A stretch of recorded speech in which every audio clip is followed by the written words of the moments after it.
Welcome back everybody to the 6-month update on the 25-gallon Lagoon. I want to share with you guys what has changed and how the tank is doing today. And I just wanted to show you here up front in the beginning the light spectrum that I use, and I basically go high on the blues, and that's how it is all the time. And I will switch over and get it a little bit more friendly for video for you guys.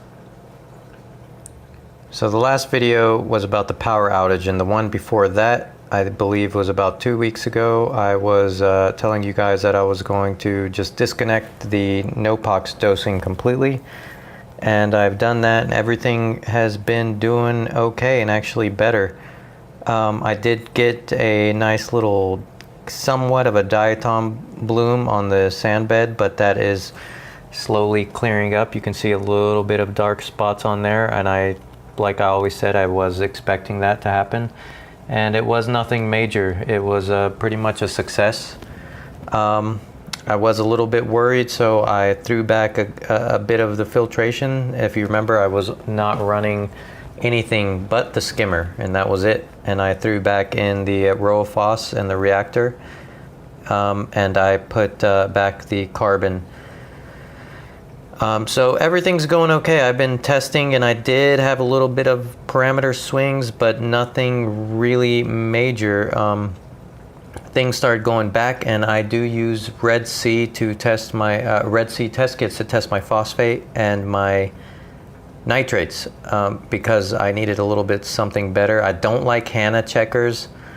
I've used them in the past, and they're just kind of, to me, inconsistent. And honestly, I just kind of, after a while, I find it easier to do the little test kits with the vials and swish them around a little bit, and then you get your colors and you call it a day, and no batteries.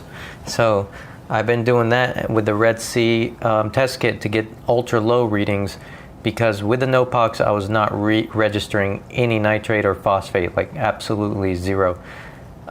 Now I'm registering 0.01 on the phosphate, and very, very little nitrate, nothing to be concerned about. I think like a 1 part per million was the highest it's kind of gone up, and it's kind of hovering right around there, so I'm okay with that. And the colors have gotten better, even since when I thought they were pretty good. They've been getting a little bit better slowly on different corals that needed a little bit of those nutrients. So everything's going pretty good. You can see here the torch corals are doing good. They're about at 50 to 75% of their bloom and reach right now, as opposed to the 25% they were doing before. This one's constantly has been good since I put it in the tank. But everything else has been growing. The zoanthids have been doing a lot better since I took away the no-pox. These have kind of changed shape, but they're actually spreading and growing faster, and I believe that has to do with where I moved it also, but they are doing better. They're not as bubbly as they were, but they are spreading. And this coral here is basically multiplying. And a little new akin here. I wanted a nice kind of ultra red akin here, and that's doing pretty good, feeding those reefroids. They love it. Akins love some reefroids, and this one's doing excellent. It's just growing really good. Yep, everything's doing good, and the mushrooms are doing pretty good too. So I'm not having any issues. Trying to focus there on that coral. Not having really much of any issues on any corals. These birds' nests, they kind of got the white lights going on here, and I'm trying to focus in here, but coloration has been getting pretty good on this coral in the center of this bird's nest. You can't really see it here, but the fluorescence has been just increasing it more and more and more, and the base is getting a nice neon green to it. The one behind it was actually losing color with the no-pox too, and I thought it was getting a lot more coloration, and basically I believe they call that like a green-tipped purple bird's nest, and that one is slowly coming back. Those green tips are slowly getting brighter and brighter lately. The here, the green slimer, it's got excellent polyp extension. But the one thing I am noticing is that I'm not really getting white tips, so I'm not too sure if it's really growing that well, but I have changed things around, so I'm just going to give that time. The Stylopora is always excellent, and it is growing great. And these Montiporas back here are having some issues. I think maybe the low nutrients, but they basically stopped growing in the period that I've been dosing the Nopox, so we're going to give that a little bit of some time going forward. And this torch coral had completely, so far, seems to be, it stopped receding on that one head in the back there. You can't really see it, but it hasn't really receded anymore, and that has stopped for about a month now. So hopefully that will just continue to just improve. And can't pick it up too good, but this coral just keeps getting more and more gold. Can't really pick it up in this spectrum of light here, but when those blues are on, it is a nice gold color. I am going to get rid of this Galaxia. I'm just going to stay away from these guys from now. It has actually been doing pretty good, and it has been coloring up a lot more also, but it's just, there's nowhere to put it in a nano tank. If I had a larger tank, I would keep it. And that orange right in the center coral that I always forget the name of. Let me try to focus in here. Yep, that one I will probably be returning, getting some credit on that too. And I want to get a few more pieces that it's a little bit more colorful, make this thing look like a cartoon, you know. So yeah, everything is going well. I was running out of my ESV Bionic. It was getting pretty low, and I was going to my local fish store here, which is Nemo's Reef in Matthews, North Carolina. Great store. I haven't found one better.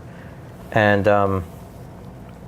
they didn't have a good supply of two-part, but they did have the Seachem Fusion, so I went back to that for just this go around, because I really wanted Aquaforce, the three-part balling method, and basically they've been using that in their tanks, and I can't tell you how good those tanks look. And so far they're having issues with the shipping on that. It's kind of like a scenario kind of like Triton, where they're running out and they can't keep up with demand. People are wanting that stuff hardcore, and I can see why when I go in there and I see those tanks that they have set up on that three-part. I can't tell you how good those tanks look, because it basically supplies most of the elements you need just right there in that three-part without dosing anything else. And I asked them, and they said that's all they do is basically Aqua Vitro fuel and that Aquaforce three-part. And that's one thing I'm trying to do, is simplify. I have been dosing different things like iodine and potassium, trace elements and other things, and I'm kind of just wanting to just simplify it down, which I've been doing, and kind of got rid of the Nopox, and things just seem to be getting better. I have done a water changes. Actually, I'm gone to monthly water changes, and so once a month I'll be doing a water change on here, so it's pretty much low maintenance at this point. But I ran out of my Reef crystals, which kind of sucks, because I was in the process of making the water and had the bucket of the RODI water, and I ran out and had to add another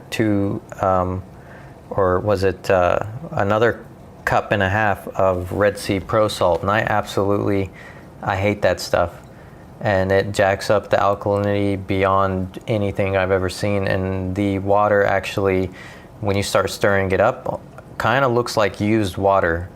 And I've tested it and it seems to be fine, but then also after you change your water, the water will be cloudy for hours, and I just can't get over that. That stuff is just terrible. I think if you're running 10 DKHO over, go for it. A lot of people do like that salt, but I absolutely would stay away from it if you're running a DKH of 8 or 9, or else you're going to have severe alkalinity swings. And there's a lot of other videos about that, and I'm also on the hunt. Well, actually, I'm going to get some Fritz salt and probably do another water change I just feel like I need to get that Red Sea Pro Salt out like it's a contaminant.